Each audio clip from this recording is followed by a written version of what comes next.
Hello everybody, it's Michael Hollands once again for Sound of the Movies. Today I have the pleasure to be joined by John Ottman. Over the course of his long career, John has shown his immense versatility and craftsmanship as a composer and editor. In over 2 decades, he has written the music for films such as The Usual Suspects, Halloween Age 20, Gothica, Fantastic Four, Superman Returns, Valkyrie, X-Men, Days of Future Past, and many more. In addition to his scoring credits, John also showed his massive skills as an editor, working closely with several major directors. Most recently, he once more collaborated with director Bryan Singer on the film Bohemian Rhapsody. Welcome, John. Hi, good to be here. Glad to have you. John, before we dive into Bohemian Rhapsody, I've got a few questions about your I just got out of it. Do I have to dive back into it again? no, No, no, yeah, I gladly will dive back in. Seriously. good, great, looking forward to it. John, at first I would like to know more about your education. As I understand, you had graduated from the School of Cinematic Arts. Did you, during this time, focus exclusively on filmmaking and editing, or was scoring also a major factor back then? No, scoring is just something that happened. You know, that's the way life is. You end up doing what you least expect. But I went into film school to be a director, and I made a number of films there. And my focus was purely on making movies. And then in the this will date me, in the mid to late '80s, MIDI technology came around, and I'd played the clarinet, and I knew how to read and write music, and I decided to put together a rudimentary MIDI studio, and I started rescoring my friends' student films just as a hobby to see how if I could do it, and I had a blast doing it. And then, to make a very, very long story short, I ended up scoring the first feature that I worked on with Bryan Singer that won the Sundance Film Festival, a film that no one really saw called Public Access. And then from there, we put together Usual Suspects, and no one had ever had really cut a film and edited it. I mean, I'm sorry, edited the film and scored the same movie when I did Public Access. And so when we put Usual Suspects together, I was like, screw this editing thing. I just want to write film scores. And he said, hell no, you're never going to do a film with me unless you're also the editor. So this is how the blackmail began. And you worked with Brian on a number of projects. I mean, Usual Suspects, which you just mentioned, Valkyrie, Superman Returns, Jack the Giant Slayer, and also Apt Pupil, and of course Bohemian Rhapsody. And you not only edit the films, but you write the music. And do you usually assemble a first cut and then write the music, or do you like to alternate? How does that happen? No, people are surprised to learn that when I am editing a picture, I never put any music in it, any temp score, as we call it, because I want to sit back for 2 hours or 2 hours and 15 minutes, 2.5 hours, and watch the film and watch it dry. And if it's working, to me, I'm not covering up problems or making myself believe a scene is working by putting music in right away. So it makes me confront the issues right off the bat, so that when I do put the music in, when I've cut the film together, I put the temporary music in, then it's not only going to be more cohesive and not chopped up constantly, but it's also going to be to elevate something that's already working. Because what happens is, I think a lot of times an editor will cut together a scene and try to sell it, of course, which we all want to do. And then, but all it does is prolong the discovery of a problem that no one's aware of yet. And I like to confront them right off, only because in the films that I've edited and scored, I can't have a problem film on my hands because I've got so much score to write, and I can't be dealing with a film that's screwed up. So it's in my own best interest that all the problems get solved as soon as they can. Your second big collaboration, if I'm correct, with Brian took place on The Usual Suspects, a film which I think many consider to be one of the 90s finest films. So what are your memories of this project, which you scored and also edited? Well, lots of memories. But, I mean, I guess generally I saw it as just another not a student film, but I never really thought of it being in a theater or something. I just sort of like, okay, we're making a movie. As people know, I've talked about before, I was, editing the film in a living room at my house, and film was piled up all around the home, and with piles of film, and the cat rolling around in it, and doing it on a splicer and a flatbed, and not really even knowing who these actors were, which was good for me because I just treated them as characters without any preconceived notions of how famous they were or not. Not that they were all super famous at that time. So I guess that's what I remember from it, and that we just made the film we wanted to make, and there was no studio interference because I don't know how Bryan did it, but I think he had final cut on that film, so we could just do what we wanted. And we screened it for an audience. We made after the film was finished. We and literally negative cut. We screened it.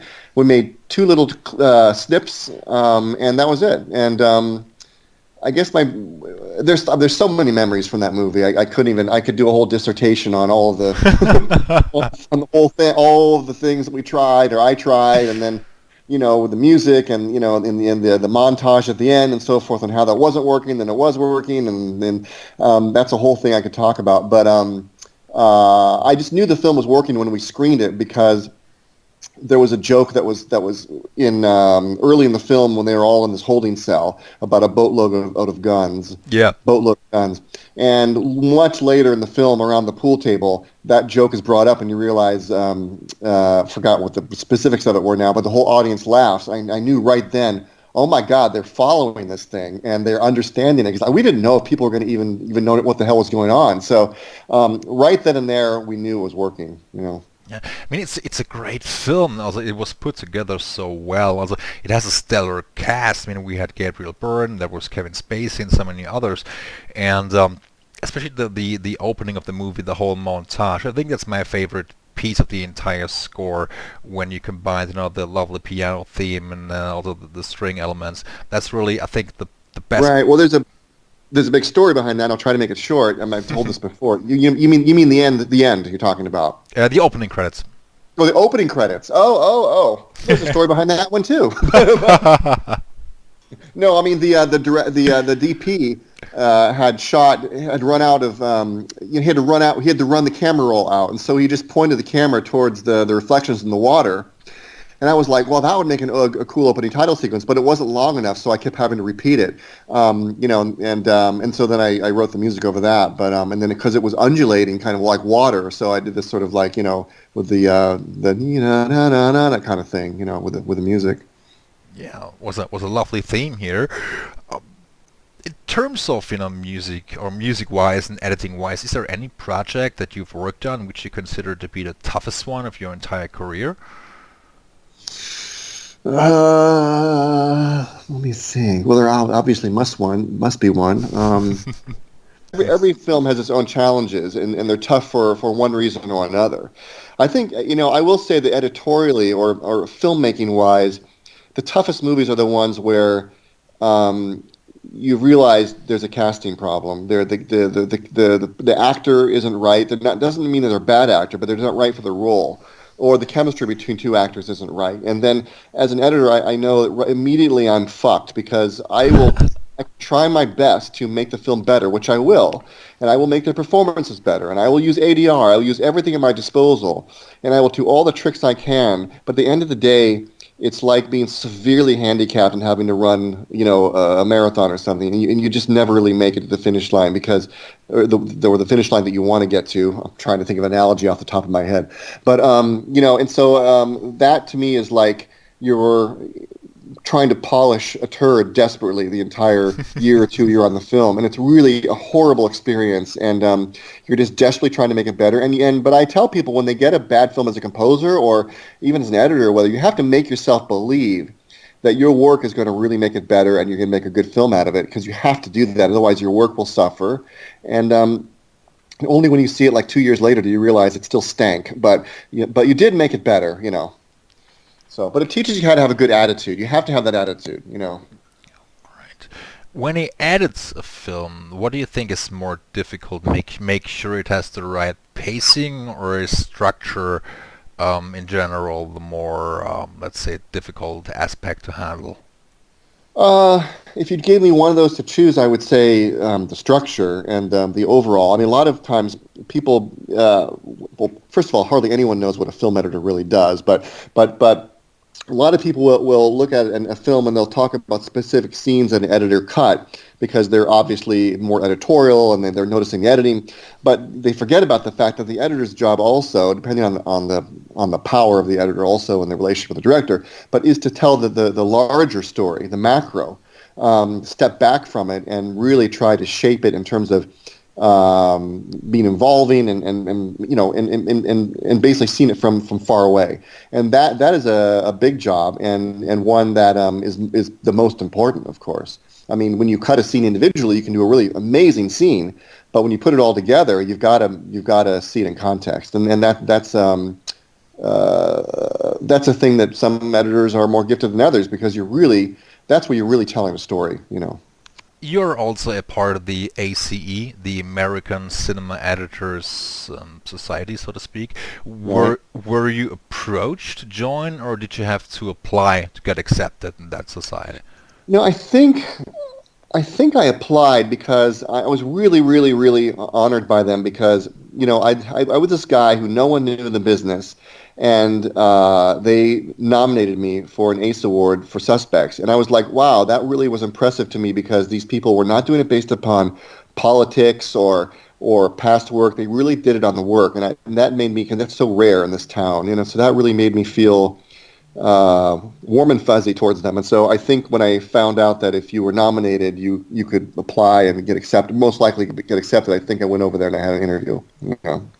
I mean, when you're, scoring a movie, do you think it is more nerve-wracking to find a theme, or are you more worried about orchestration and the dramatic aspects of the picture? Well, at first I'm very worried about a theme because I come from old school where I cannot begin writing a score or dive into it unless I have my themes written out.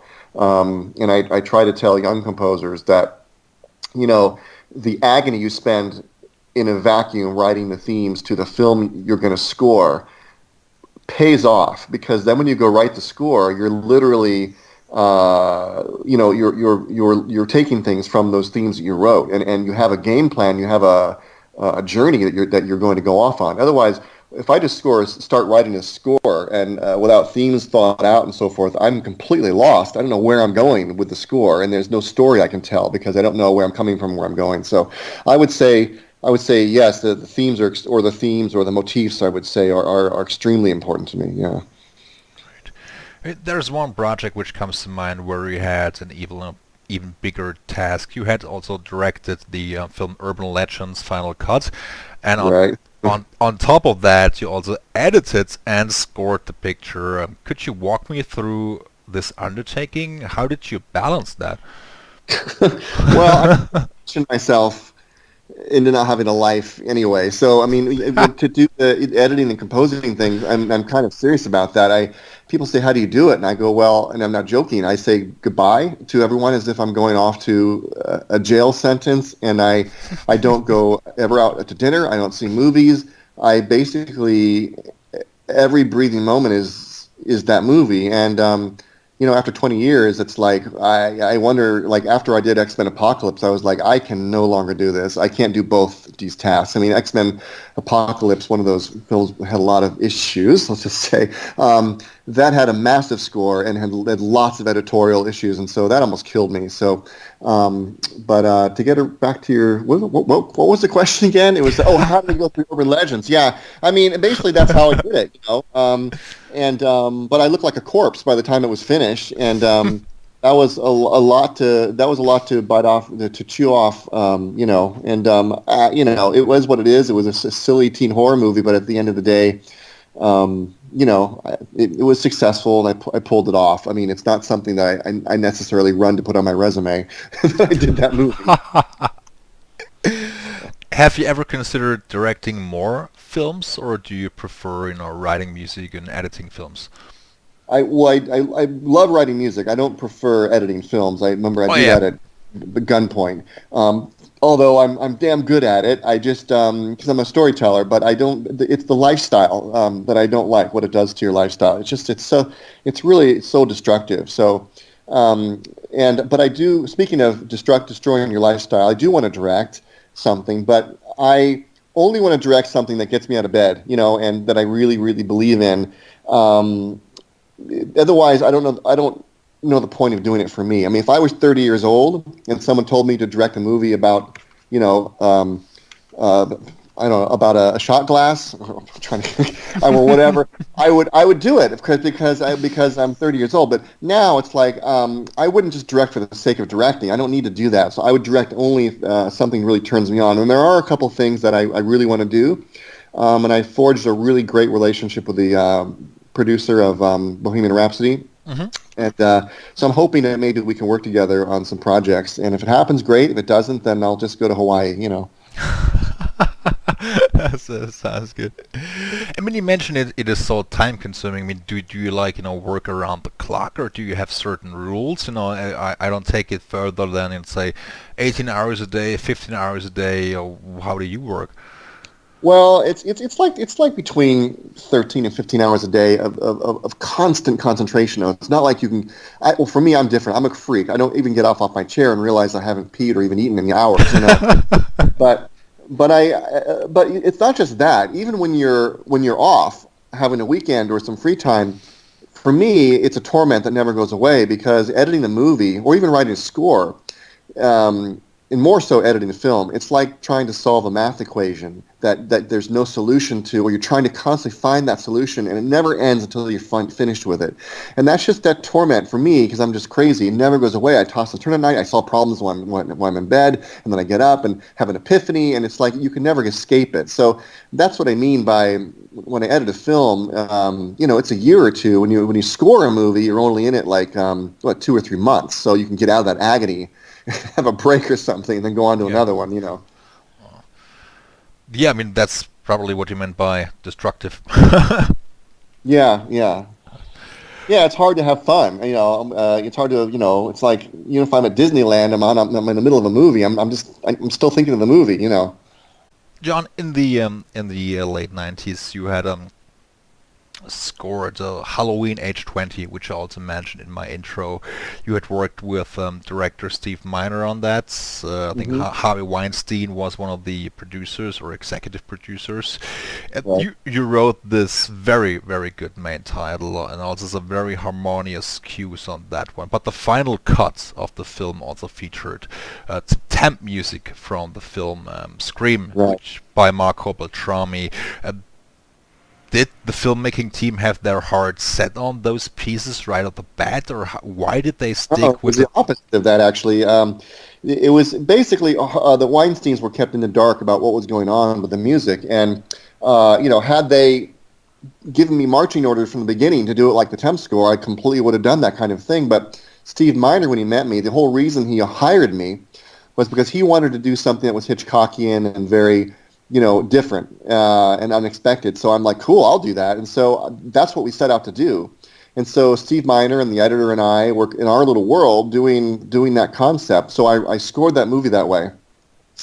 Then when the Weinsteins saw a playback of the movie, they were like, what happened? Because they were really used to the temp score, and they were having test screenings that were through the roof, apparently. So, you don't screw with a good thing. And so I understand now that, in retrospect, that they were just afraid of going and doing something different. So it ended up being, as it ended up being like my score went through a Cuisinart because it was, keep a little bit of mind and go into some of the temp, and go back into mind, go some of the temp.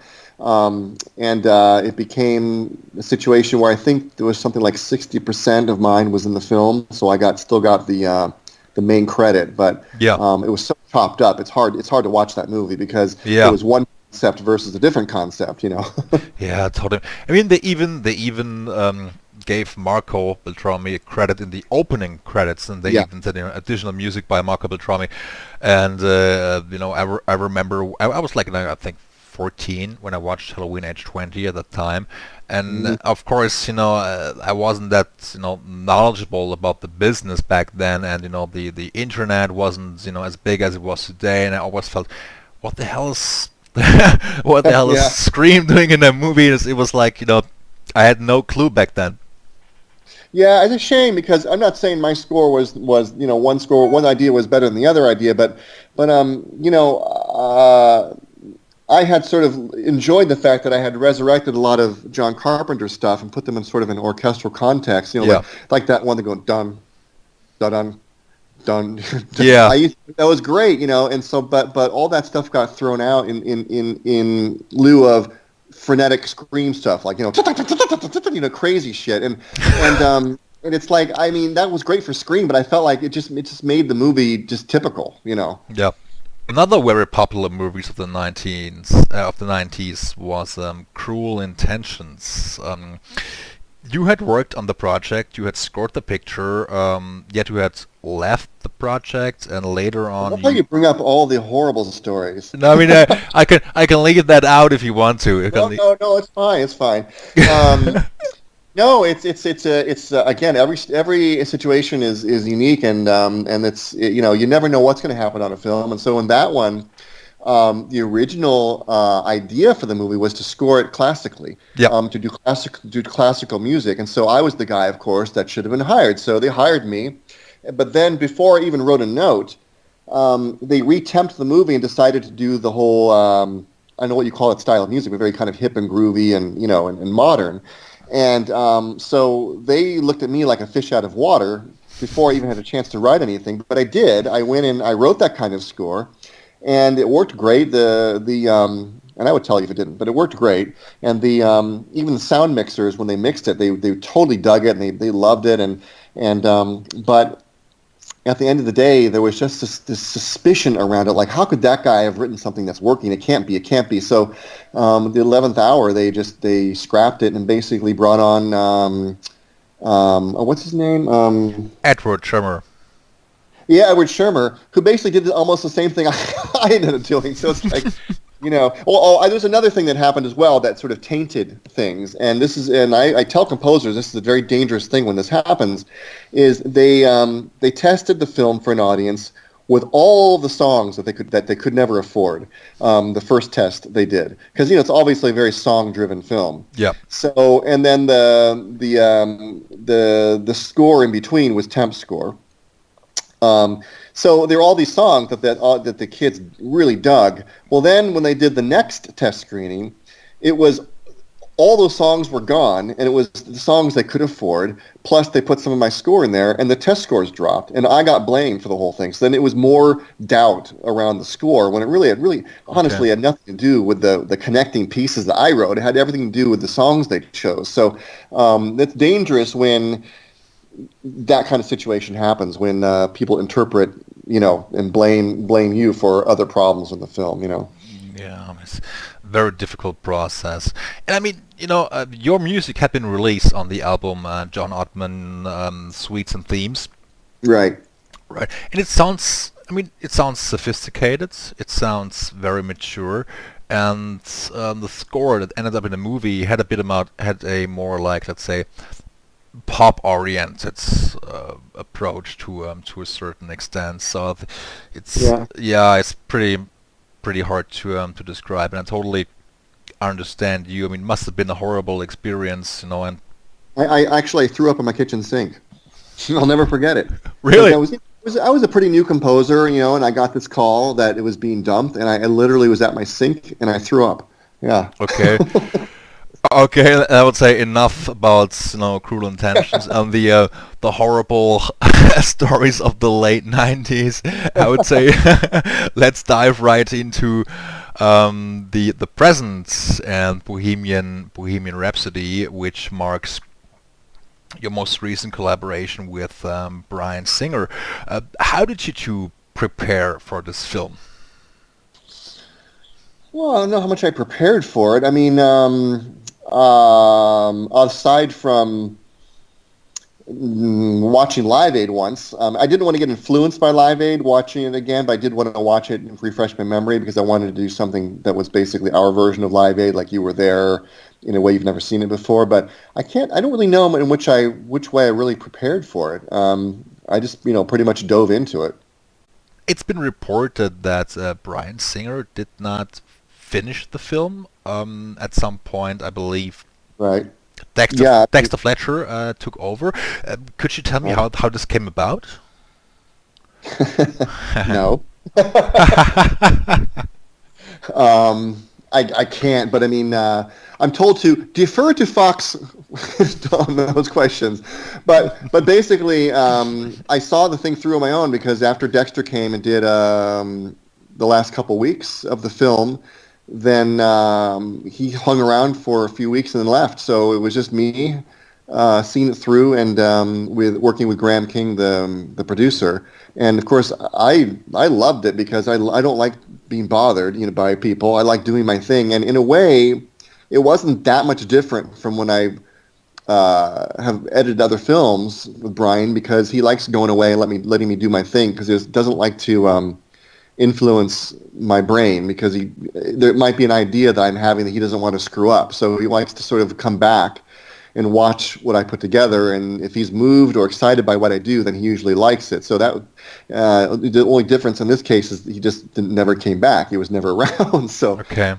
near the for to finish the movie. So that's pretty much what happened. I mean, that's all I really can say. It's a very great picture, and you did a fantastic job on the editing, throughout the whole movie, especially throughout the Live Aid sequence in the final act of the movie.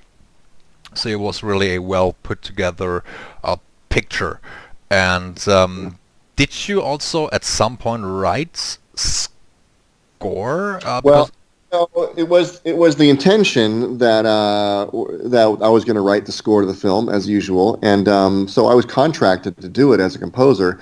I just got the sixth sense, and even reading the script, I thought this just doesn't seem right for a film score. But nevertheless, I came on as both jobs, and I designed that opening title sequence, and my name was up there twice for the longest time. But then about 3/4 of the way through making the film, the writing was on the wall that would be a mistake to really make it typical with film music and the dramatic scenes. It would make it very, very TV-like or very melodramatic. So I took my name off and did the right thing, and I took a lot of a couple opera pieces and put it in Freddie's house and in lieu of score because he used to listen to opera, so it made more sense and just made the film more pure.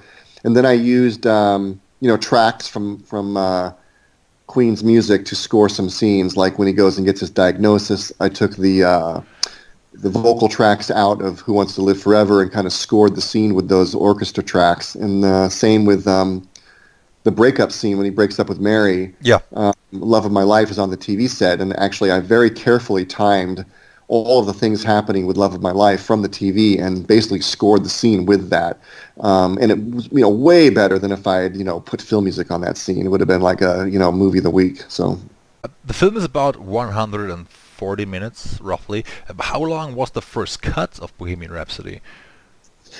I think the first cut was 2 hours and 40 minutes. So, which was very encouraging because I had assumed this thing was going to be 3 hours and 15 minutes because there was a lot of stuff in the film, and so the fact that my first cut came at 2:40, we were extremely happy. So there are obviously things I would like to have left in.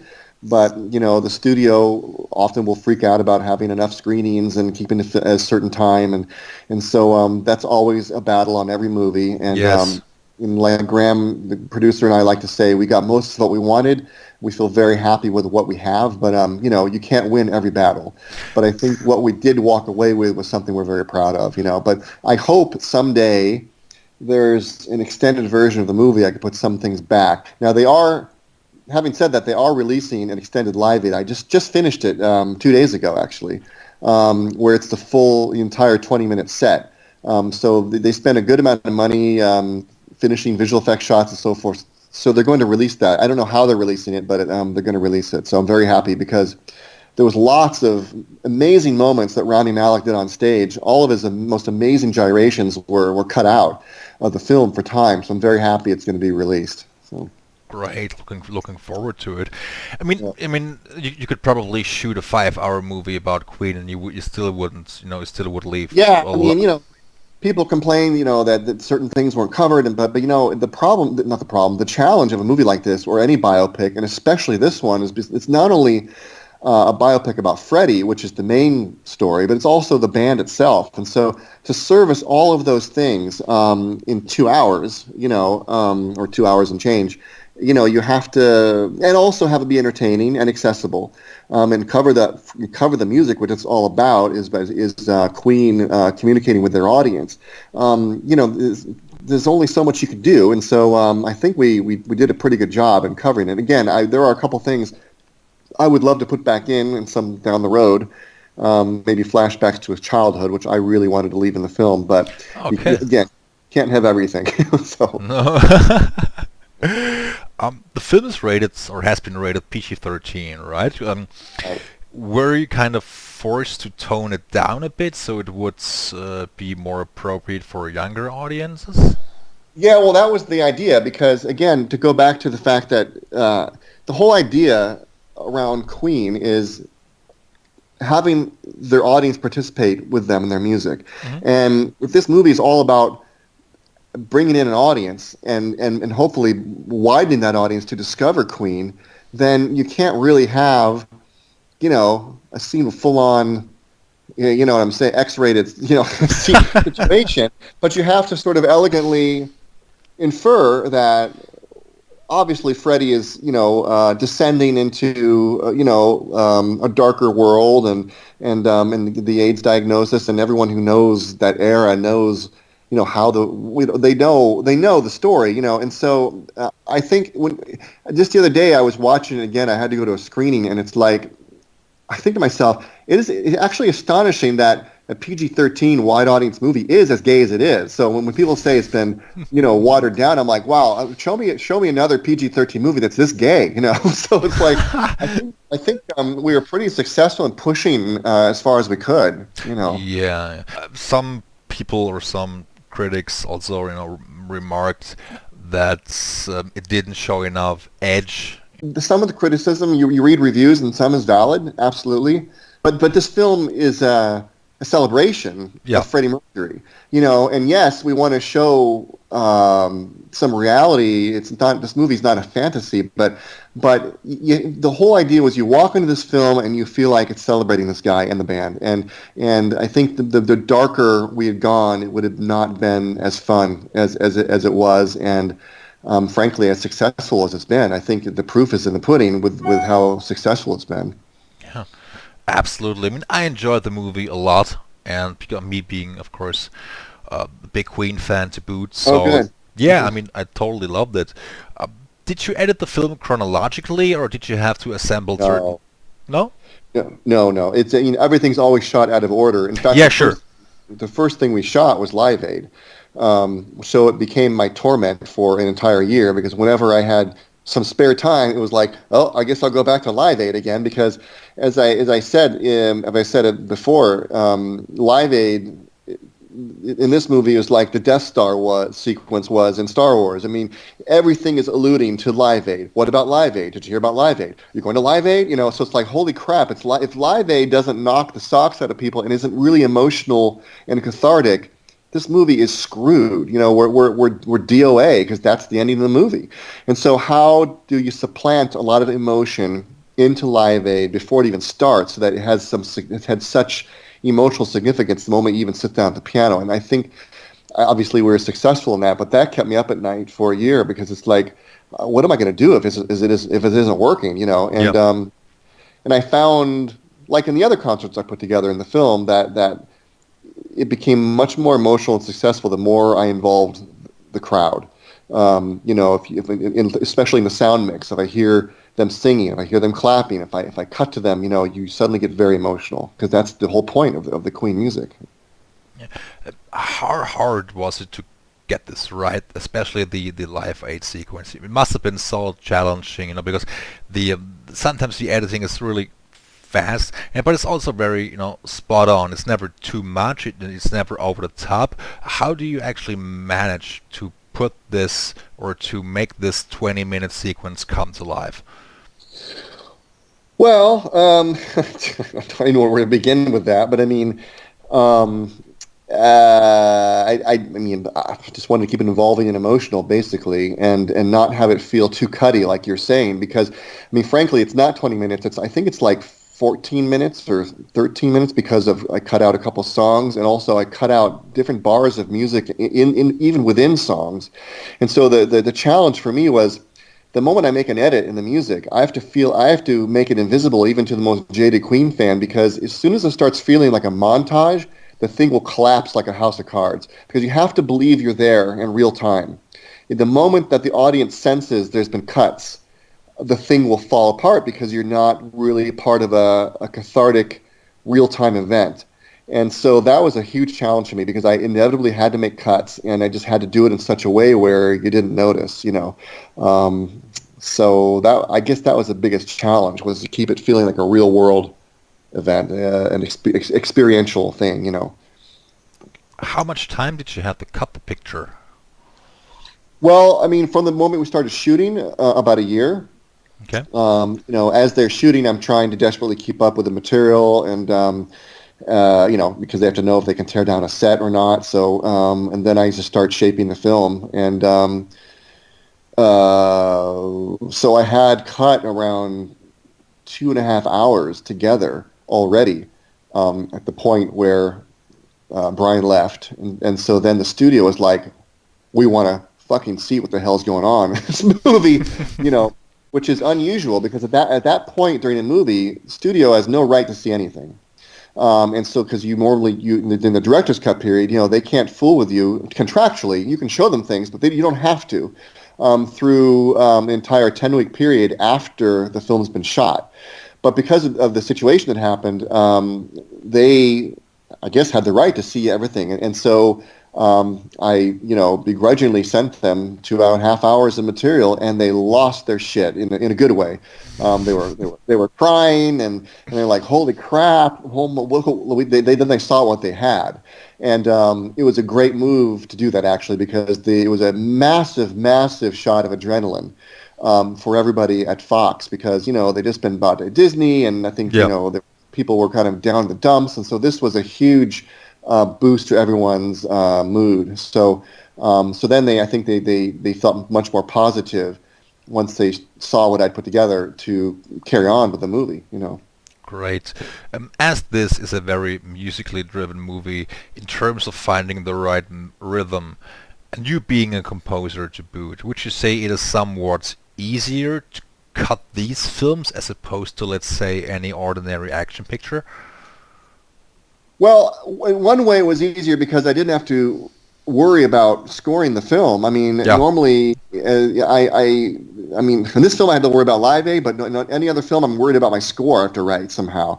And because the editing of a movie never stops, even to the last day of the final dub. There's always issues, whether it's visual effects issues or ADR in the actors, or rejiggering the film, or having test screenings. It never ends. And so writing a score during all that time is a nightmare for me. So in this one, I was like, wow, I only am editing the movie. I have to worry about one thing. Is this how it is for most editors? I can just worry about the editing now. So in that regard, it was easier for me. And and there was, in every film, whether it's an action film or an X-Men film, whatever, there's always rejiggering, there's always reorganization of scenes, there's always test screenings and so forth. But I think this was also easier in a way because I had such strong material. But it was also even more agonizing because you got something good, and you're desperate for it not to be screwed up by somebody. So how those test screenings go. The results are interpreted by everyone who has an agenda, and who wants to change the film and do something what they want to do. And you have to really fight fight hard for what you want to keep in the movie, and without a director there in post for me to use to fight my battles, I ended up having to do it with Graham, the producer, and to try to get the film we wanted. And those those are things that aren't often talked about. The editing and the labor and the creative angst is one thing, but the other part of editing is the diplomacy, the politics, all of those things you have to wade through to try to get the film in the end you want, and be very protective of the things you love. I mean, when they put the song together in the barn, the Bo Rap song in the studio barn, I was very protective of that sequence because I was just sure, because of its length, it was going to be blown out of the water by some executive who thought it was too long. But it never changed a frame from my first cut of it. And so, but that was something that I was always worried to death about, that it was going to get screwed up somehow. And there's lots of moments like that in the film that I feel very lucky stayed intact, Great job on the movie, very lovely film, and I hope, as you said, they will release a director's cut so we can get even more footage. I think it would also make sense from a filmmaking point of view. I mean, not in terms of approaching the mainstream audience, being able to show as many screenings in order to make money. I mean, really, from an artistic point of view, I hope that happens. Yeah, me too. I mean, I'm really proud of the movie, and I'm happy about it. But I'm happy the way it turned out. However, there's always a little something you want to show people that they'd be interested. I mean, I know that people would love to see some of the other moments that were cut out. So hopefully they will at some point. Yeah. Absolutely, I hope so too. John, what's next for you? Can you disclose what you're currently working on? Well, when I joked about Hawaii, I was telling the truth, because I'm leaving tomorrow to go. Really? To go. Yeah, I mean, I just haven't had a vacation in quite a while. But no, I don't have any. I have nothing concrete on the horizon, and I'm at a point in my life where, that's okay. I need to decompress a little bit, but I am very excited about potentially moving on into other areas like directing something. So, but we'll see. And I will never leave film scoring.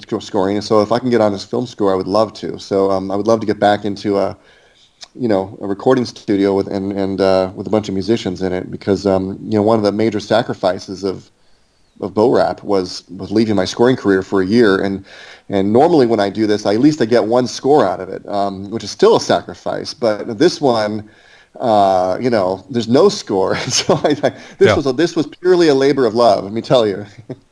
But it paid off. Really great film. Yeah. Great job. Okay. John, is there anything else you would like to add? See it again. Yeah, I definitely will. I will. It's interesting because I most people I talk to have already seen it like 2 and 3 times, which is really great. So, and I always, of course, make sure you got to see it in a good theater. Go to IMAX. Go to a nice loud theater. Don't see it some shit theater, please. No. I came back from a great screening past Sunday. I was in a big movie theater, and I really enjoyed it, and it was really, really something. And I can't wait to see it again. I can't wait to see it on Blu-ray finally. Great. Great. John, let me thank you for taking so much time out of your schedule. I really loved talking to you. It was a pleasure. You too.